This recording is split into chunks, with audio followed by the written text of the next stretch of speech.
Ya, selanjutnya pemirsa, kasus pasangan suami istri yang diduga membawa makanan tanpa membayar di sebuah restoran di kawasan Kemang, Mampang, Jakarta Selatan ini berbuntut panjang dan menyita perhatian publik. Pemilik usaha restoran tersebut, yakni Nabila O'Brien, justru ditetapkan sebagai tersangka oleh Barreskrim Polri dalam kasus dugaan pencemaran nama baik.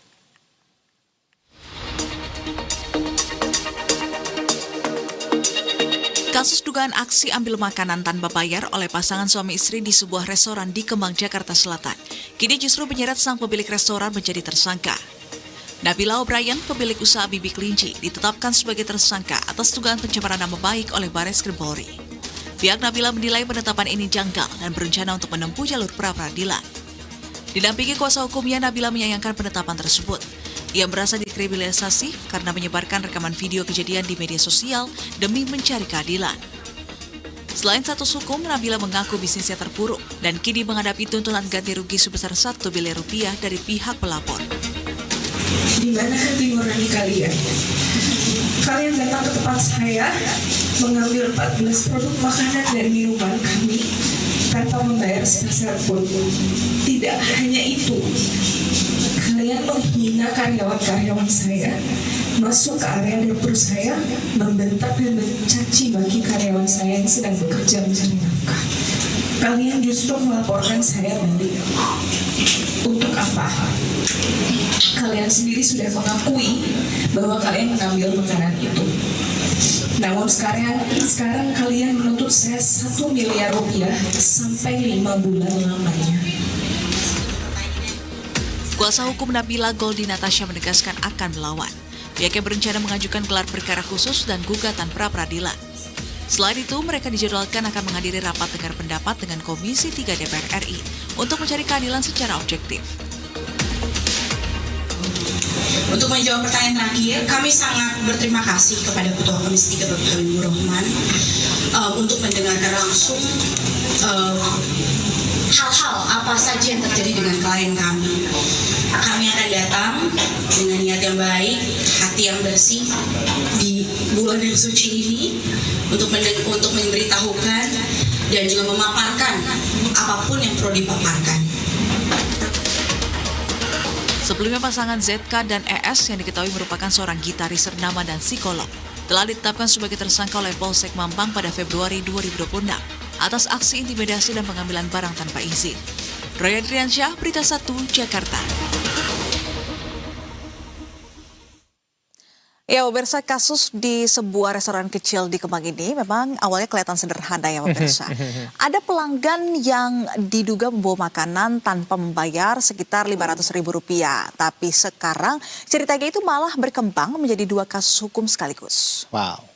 Nah, iya nih Nislina. Jadi ini nih yang sebetulnya bikin publik bingung begitu ya.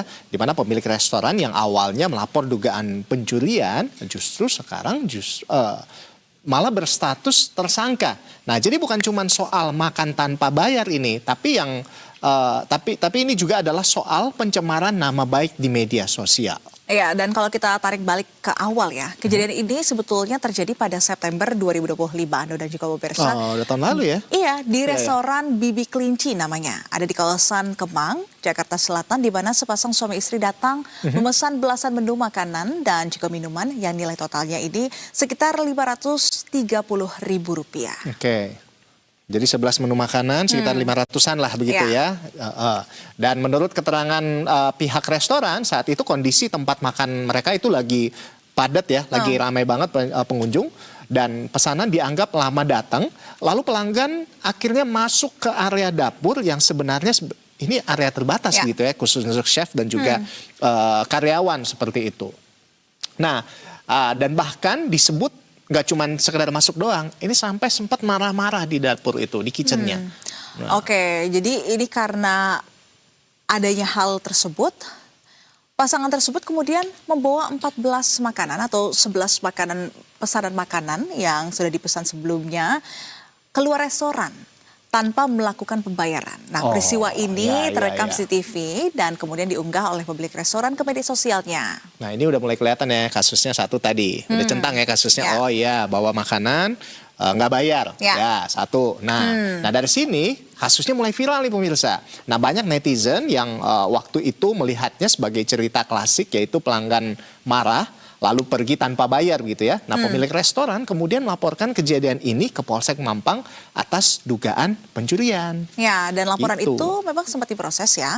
Bahkan pasangan yang dilaporkan juga disebut sudah ditetapkan sebagai tersangka dalam perkara dugaan pencurian dan juga intimidasi terhadap pegawai restoran. Nah, tapi di sisi lain, Nisrina dan juga pemirsa, ini pasangan ini juga membuat laporan balik. Nah, mereka melaporkan pemilik restoran karena mengunggah ya rekaman CCTV yang menampilkan mereka di media sosial dan menampilkan mereka di media sosial. Ya, karena itu. hal ini nih, ini menjadi poin kedua nih. Nah. Setelah tadi terkait dengan Nggak bayar, mengambil nggak bayar. barang atau makanan tanpa Bayar. bayar begitu ya. Nah, yang kedua adalah mengupload rekaman CCTV yang menunjukkan identitas orang lain begitu. Iya, Nah, iya. di sinilah Skornya kemudian satu sama di sini ya. Betul, di sinilah Iya. kemudian muncul perkara kedua di mana laporan ini juga ditangani oleh Barreskrim Polri dengan dugaan pencemaran nama baik melalui media elektronik. Jadi ya, Nis, kalau disederhanakan sekarang ada dua proses hukum yang berjalan. Yang pertama dugaan pencurian makanan, yang kedua adalah dugaan pencemaran atau pencemaran nama baik karena penyebaran video kejadian, seperti itu ya. Iya, karena Oke. laporan kedua itu pemilik restoran akhirnya juga ditetapkan sebagai tersangka.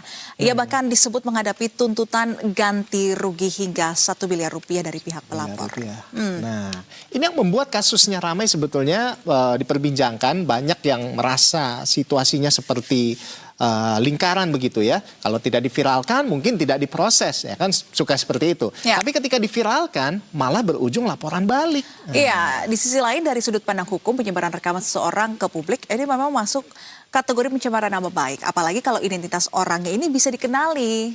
Ya, jadi hukum melihat dua hal yang berbeda begitu ya. Yang pertama, apakah benar ada tindakan mengambil barang tanpa membayar. Lalu yang kedua, apakah penyebaran video itu melanggar hak atau kehormatan pihak lain. Iya, dan menariknya lagi, kasus ini juga menarik perhatian DPR Komisi 3 bahkan berencana memanggil pihak-pihak terkait untuk mendengar langsung duduk perkaranya. Dan dengan kasus ini tentu bagi banyak pelaku usaha kecil, ini menjadi pertanyaan besar. Kalau terjadi konflik dengan pelanggan, apakah kemudian boleh mempublikasikan bukti CCTV sebagai bentuk pembelaan diri? Tapi di sisi lain, bagi pelanggan atau masyarakat umum, ada juga kekhawatiran soal privasi. Karena kalau semua rekaman konflik langsung diunggah, reputasi seseorang ini tentunya bisa rusak sebelum ada keputusan hukum. Nah itu dia, jadi memang ini seperti dua kepentingan yang saling bertabrakan ya pemirsa, antara hak seseorang untuk melindungi usahanya dan hak orang lain untuk menjaga nama baiknya. Nah belum lagi ada unsur figur publik ya, atau public figure dalam kasus ini. Nah ini katanya nih disebutkan bahwa pasangan yang dilaporkan memiliki profesi sebagai musisi dan juga psikolog begitu ya, yang tentu membuat kasusnya semakin disorot gitu Nis. Betul, dan Gitu. akhirnya publik sekarang menunggu proses hukum berikutnya. Apakah kedua perkara ini akan berlanjut sampai pengadilan atau justru diselesaikan melalui mediasi atau restoratif justice? Tentu yang kita dorong adalah damai aja ya. Yang jelas dari kasus ini kita bisa belajar satu hal, di era media sosial konflik kecil pun bisa berubah menjadi persoalan hukum yang cukup besar. Dan mungkin pelajaran lainnya kalau sedang lapar dan emosi sebaiknya tetap ingat satu hal Anda dan juga Apa tuh? pemirsa. Bayar dulu makanannya. Itu dia. Dan kalau punya CCTV, ingat juga satu hal ya, Nisrina. Ini sebelum upload mungkin perlu konsultasi hukum dulu. Iya, betul. Supaya memang akhirnya tidak ada yang merasa dirugikan, baik pemilik usaha maupun pelanggan. Nah, sekarang jadi paham kan?